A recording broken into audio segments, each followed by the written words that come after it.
topic is the good, the bad, and the ugly of social media for new moms. So let's get started.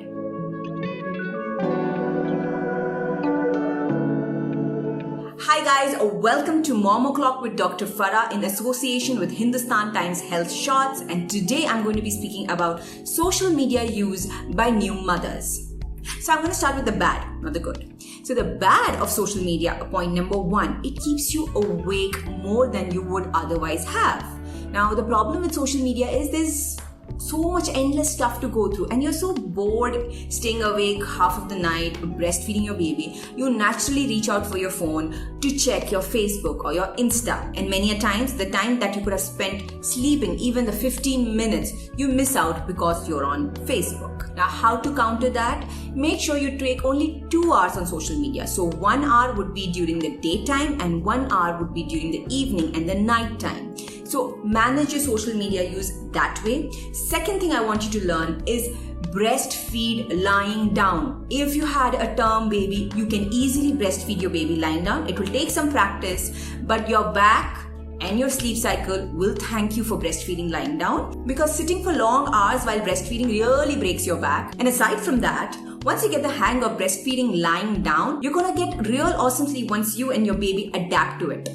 And that will automatically reduce your use of social media in the night. The third important point is, even if you cannot manage breastfeeding lying down, or if you're formula feeding and you obviously cannot lie down and do it, next thing to do is just close your eyes while the baby's feeding. Even a few minutes of shut eye is way better at recharging your brain and helping you overcome postpartum blues. The good of social media. Now the good of social media is like, you have a lot of resources, you can interact with other mothers and share your griefs on online forum, and it also gives you anonymity, something that you cannot do with your own friends and relatives. Fine, I get it. But aside from that, Googling all of your problems and your baby's any minor hiccup or anything, you're going to get a very scary diagnosis. So I'm really not that much in favor of the good of social media. But then again, social media is connecting you and me, so I'm happy about that. Now the ugly of social media. Now we all know that social media is addictive. Instagram, Facebook, everything has addictive potential.